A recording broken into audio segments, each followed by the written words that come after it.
my name is Tessie Reagan with the Family Childcare Providers podcast. Hi, and I'm Deborah Doss with American River Montessori and parent coach, and I'm with the podcast as well. And how are you doing this evening, Tessie? Well, it would be better if my internet was working properly. So, today we're going to be talking about the childcare strike and how the benefits and what people have been saying, so we can dispel some of the negative information that's going out about why we've been doing a strike. So I think the first things we need to do is introduce why the strike is happening. The strike is being put on by the Child Care Changemakers, which is a project of the Community Action Org. So if you go to their website and type in Community Action org, or if you type in Childcare Changemakers, it will pull it up. So this strike is supposed to be happening May 9th, 2022. Mm-hmm. And it is about making the government realize the importance of childcare in this country. So what do you think about this strike that's going to be happening, Debbie? Well, when you told me about the strike, I was a little surprised, but it makes sense because they have three demands, right? Living wages for childcare providers, an equitable childcare system built on racial justice, and then affordable childcare for all families. And those are really good demands. And if they think a solidarity will help on that particular day, then I think it's a good idea. I do know that there was a recent strike in Sacramento by the teachers union in the city of Sacramento, and they did get some of their demands met. And it seems, from what I can tell, when different groups they strike, they seem to get the attention they need to make the changes they need. Yes. So I think when people go into the strike, mm-hmm. they're assuming that we are doing this to the parents. This is something that I've heard from family childcare providers. Mm-hmm.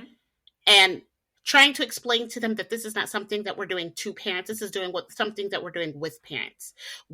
Parents, if we don't do this, parents will continue to have to pay and absorb most of the costs that comes with running a childcare, either a family childcare home or a center, mm-hmm. because we do not make enough to do absolutely everything that is considered high quality within our programs. So I think that's a big thing, is making sure parents understand that we're not, mostly childcare providers, because parents are actually working together to do this. Right. There are parents and providers involved with this particular pledge. And the thing is that, just taking a class recently, we're built that way, Tessie, to always be concerned about others, right?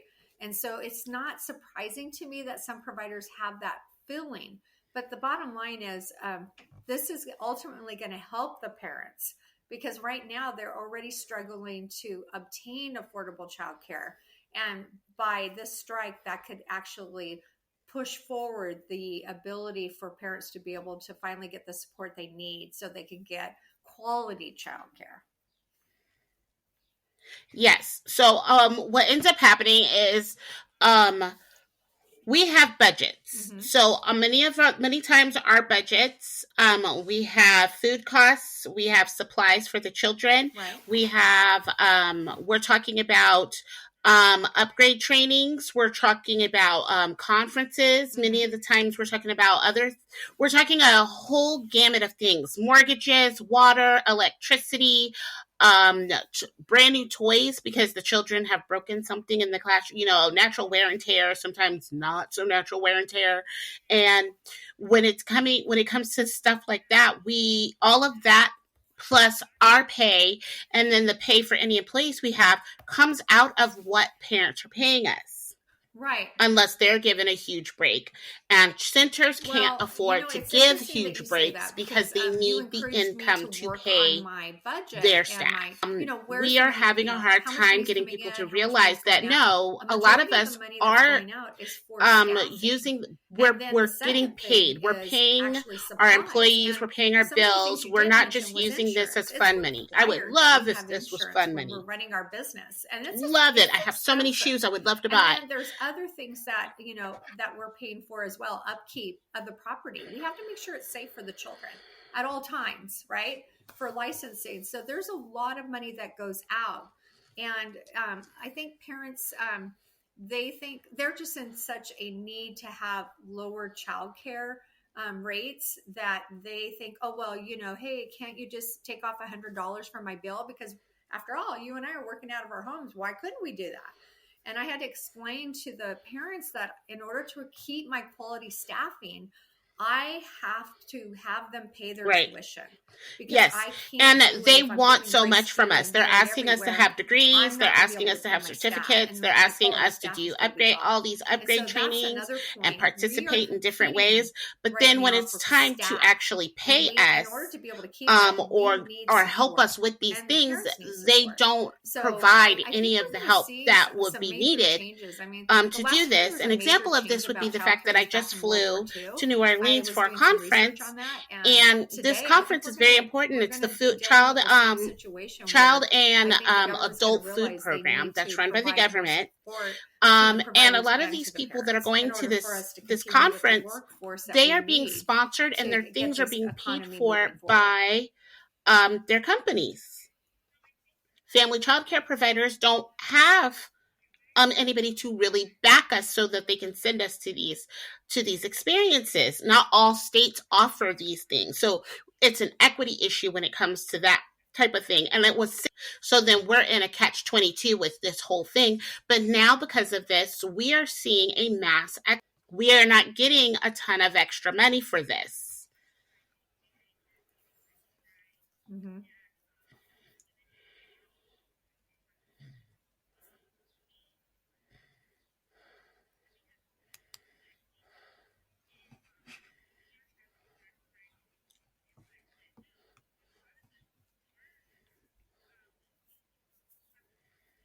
Oh yes.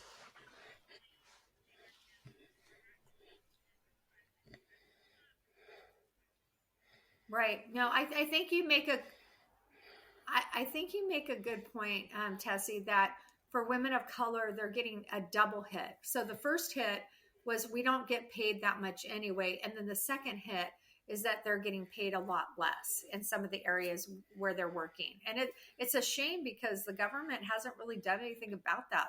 Look at subsidy care. It's really, like you said, you and I've had conversations back and forth.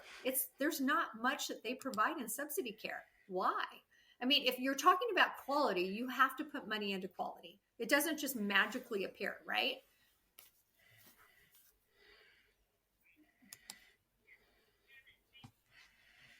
Mm-hmm.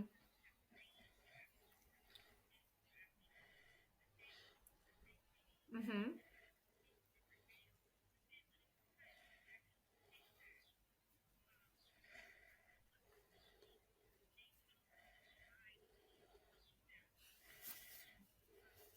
Right.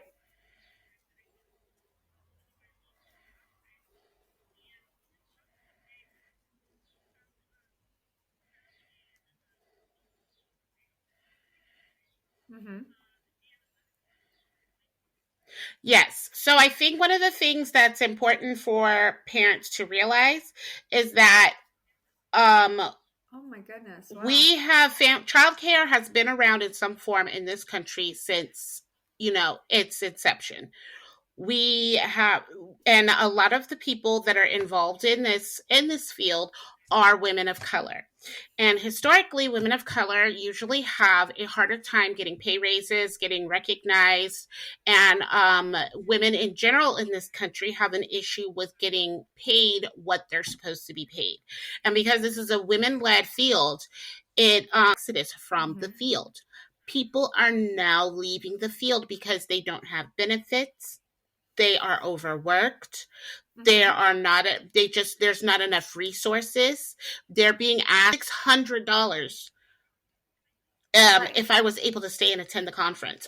So more than $600 actually, and I just did not have that. That's on top of flights. That's on top of flights. That's on top of food, hotel, Ubers Right. other ride sharers to take me Right. from the airport to Yeah, the it's coming from hotel. that. And I mean, then, these do are, you have and then you any have to pay supportive extra money grants for in your certain area? trainings. So, which can, a lot of this stuff starts to add up. So then if I'm shelling out almost $1,000 more than $1,000 for me to attend upgrade training, to learn new skills, to keep myself up and current. Where is that money coming from? Well, it's coming from what the tuition that the parents are paying me. Oh, okay. So there is an inequity in the state of California, because in Sacramento County, if you're part of Raising Quality Together, So Kern through County Sacramento has Office of not given any Education, grants family that they childcare give you a wide. stipend Family if you provide childcare wide. quality and you've shown that They've they've only been giving assessed out you and you grants get to a those with chunk of subsidy, money and to pay the for those grants for things. subsidy weren't And that so large. that tells me here I am in Sacramento County, I'm So for getting our that, but you're area, not the getting only grants anything that in we've Kern really been County. seeing So have been that's statewide interesting grants. to me. So that's something that it's an inequity throughout the state of California, right? So I think it's important that we address that, and I think they're realizing that this is ridiculous, because in some areas there's nothing, and then some other areas there's something. So good point. I think that needs to be addressed. Mm-hmm.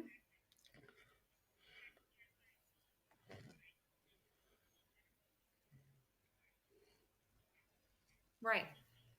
Yes.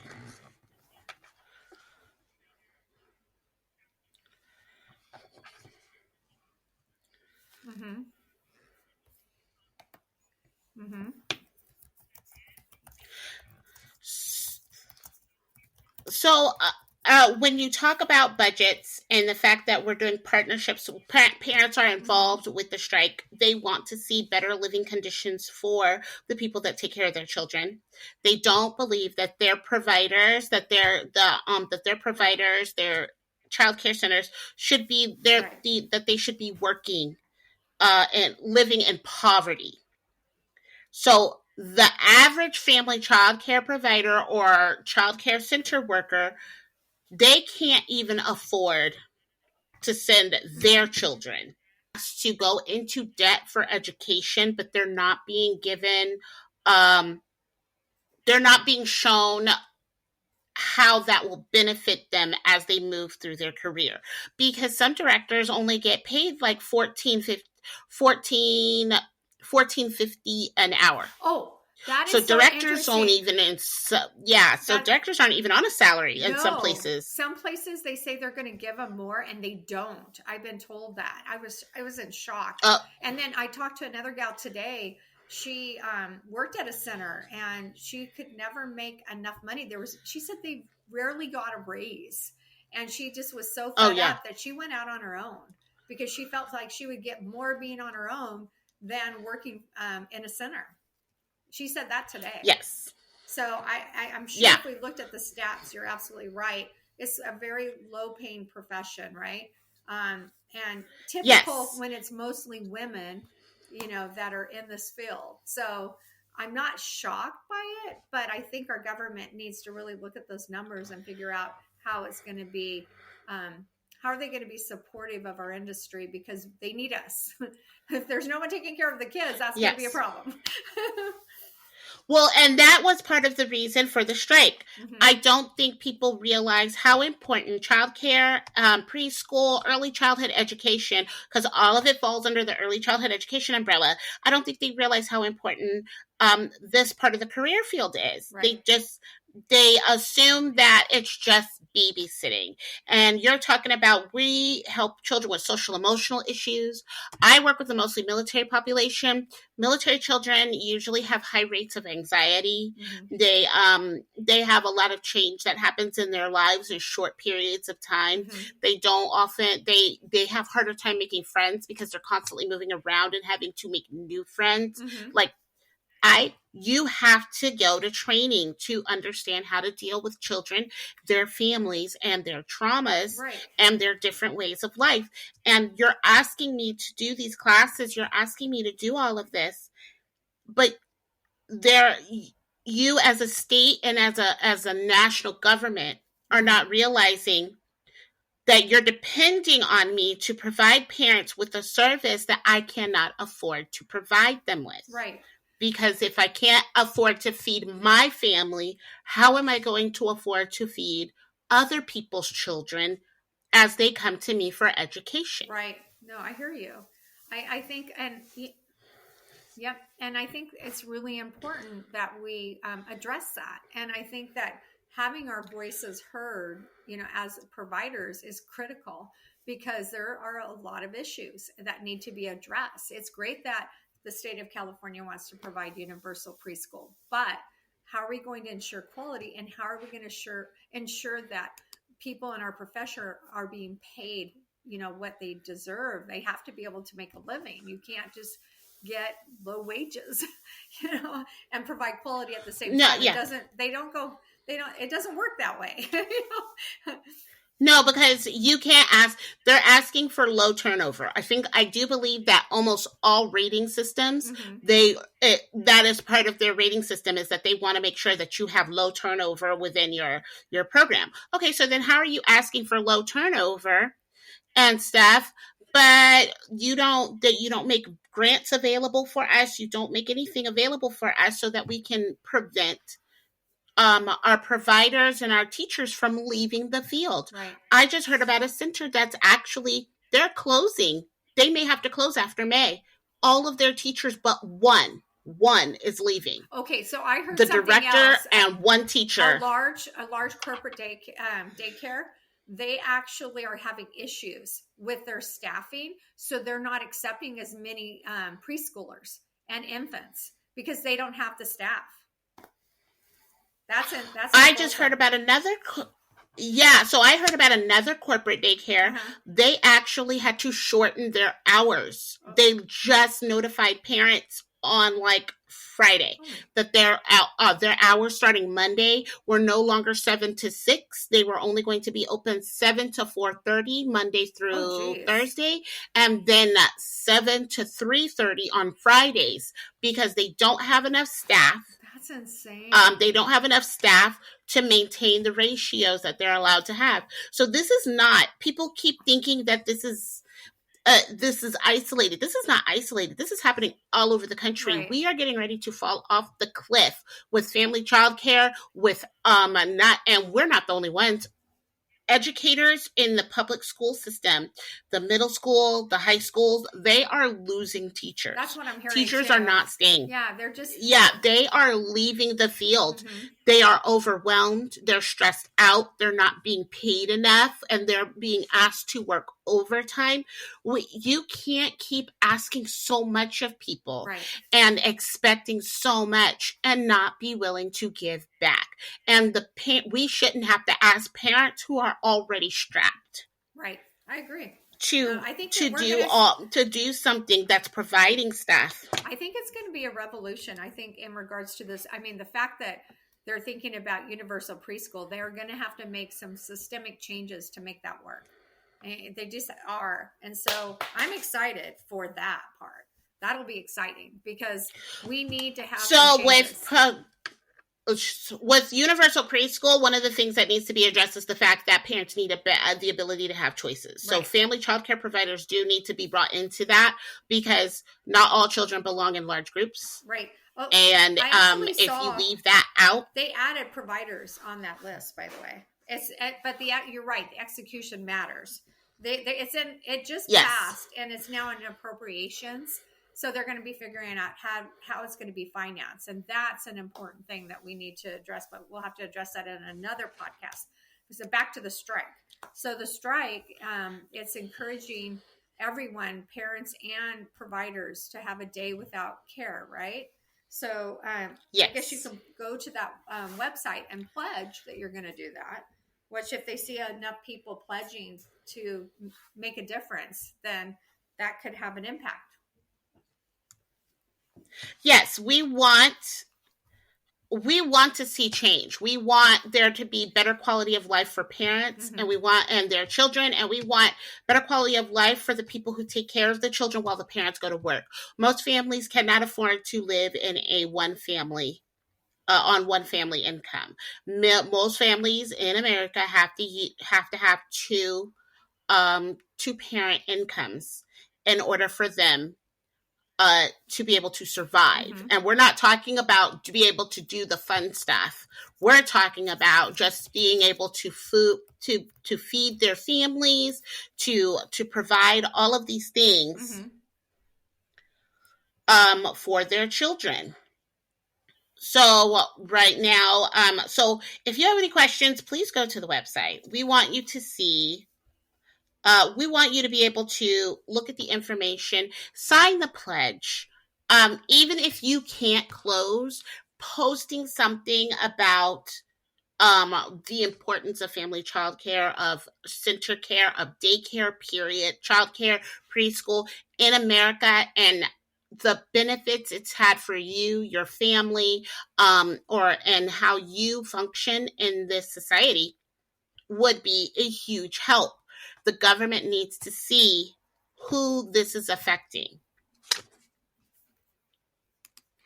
Is there anything else you want to say, Debbie? No, I think you said it all, Tessie. I'm excited to hear how providers and parents feel about this strike, and I hope they reach out to us and let us know what their thoughts are. And it was great talking with you. Yes, it was great talking to you too, and I look forward to seeing to having an actual live event in the future. And we will be talking about grants, and we will be inviting someone on to talk about grants. And we are working on an incredible lineup for our next podcast. And I thank you so much for joining us, and we'll see you next time. Take care. Bye. Bye.